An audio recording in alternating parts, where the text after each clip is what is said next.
all the way to Palestine. Palestine is that way, and we are going. Welcome back, ladies and gentlemen. Well, that's very much explains what we are going to be talking about tonight with Yvonne Ridley, who I understand she's with us from London.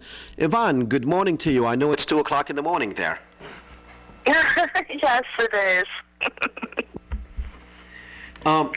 Well, I think we're still all very high about what has happened, what has been achieved.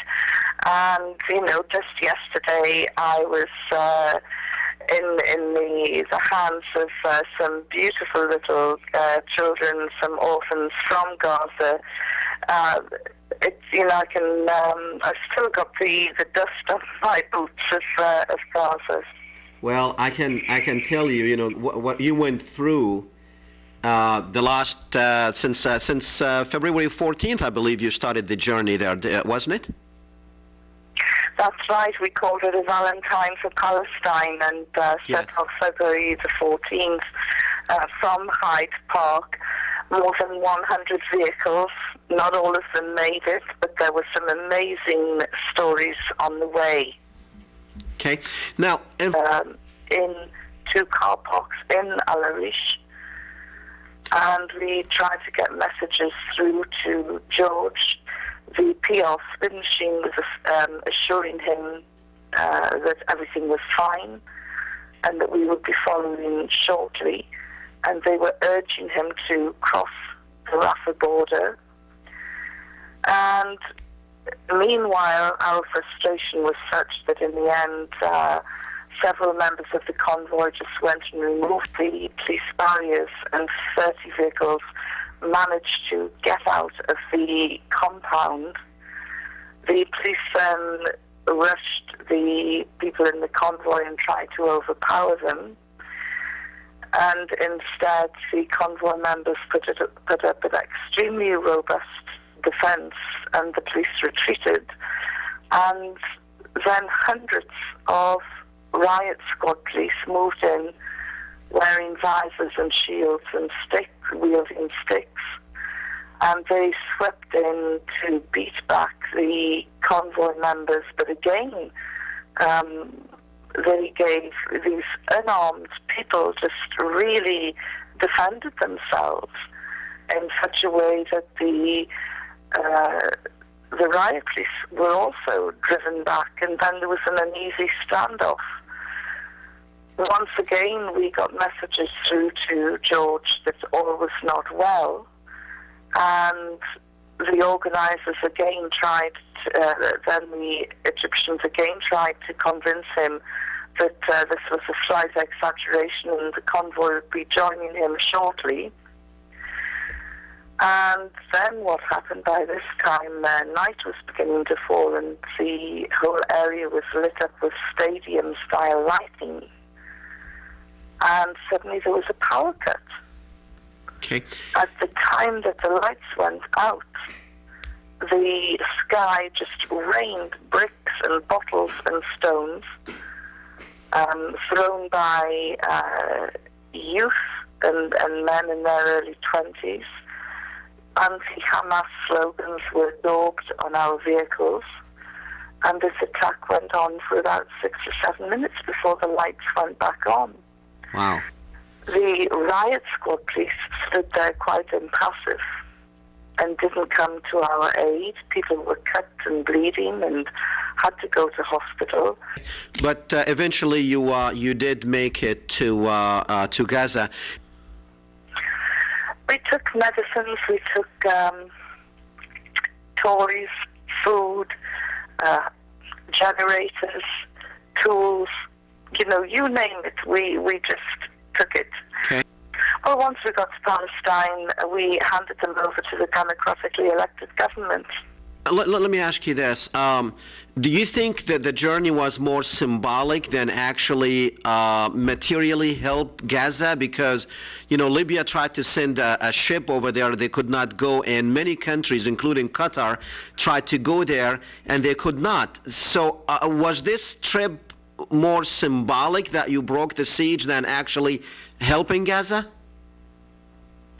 Yes, it was symbolic. I mean, if it was all purely about aid, we would have gone the quickest route for a start off. We would have just driven through Europe, or we would have flown the aid over.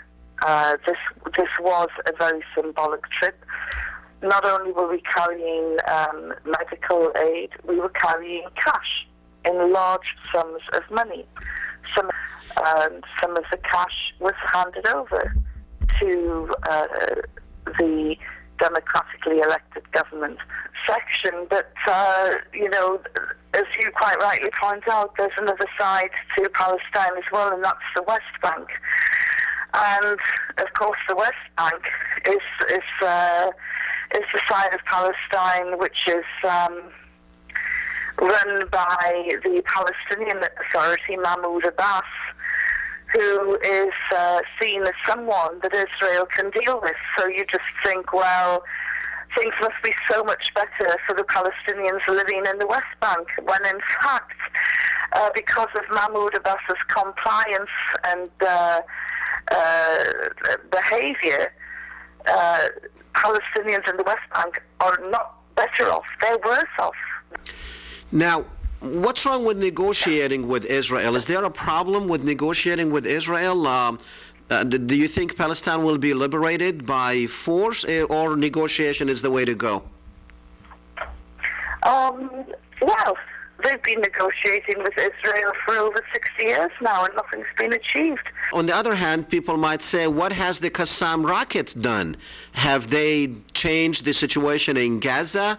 On the contrary, it's going from bad to worse. So that's not working either.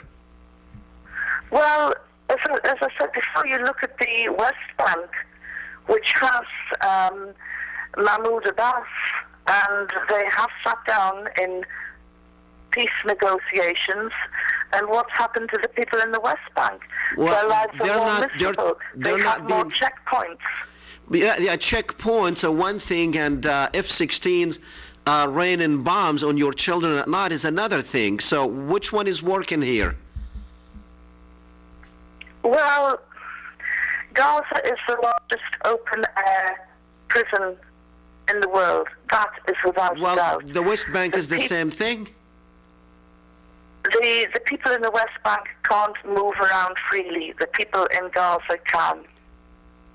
But they're not, well, they can in Gaza, in that prison, yes, they can. But, I mean, my question to you, I'm not trying to, to put you between a rock and a hard place here. My question, my question is more like, this one is not working and this one is not working. So what's the solution? Well, that's because Israel does not want peace. People of Gaza have no weapons. They've got a few of these little handmade rockets, which are more of an act of defiance than anything else. If Israel drops anything on Iran, Iran will hit back. And not with Qassam rockets, but with Shabab-3 missiles, okay. with all sorts of military hardware. Yvonne, if you believe that about the Qassam rockets, then do you agree with me that it is not going to work? Liberating Palestine with Qassam rockets. The Qassam rockets aren't a defense system. They're not an attack system. It's a signal of resistance. The biggest export that Israel has these days. Okay. Now, what is Hamas trying to liberate? Let me ask you that. They got Gaza, so what do they want to liberate? Well, Hamas is first and foremost a political organization with a military wing. It's not the other way around, and they're trying to govern. And they're trying to govern their people in the best way that they can.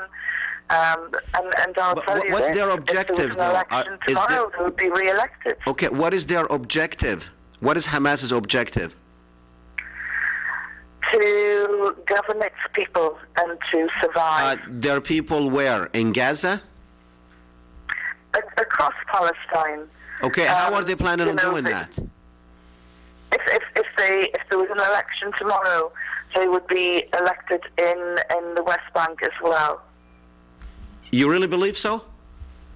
Oh, absolutely, yes. Why do you think there are so many Hamas people in the prisons in the West Bank? Well, on the other hand, there are a lot of Fatah Hamas people. Political prisoners in the West Bank. Mahmoud Abbas, he wouldn't last. But there's also a lot of Fatah members in prison in Gaza. Yes, there are several hundred in Gaza. Did you talk? And I have to say, did you meet with any Fatah? Did you meet with any Fatah leaders in Gaza? Not in a great capacity. Not.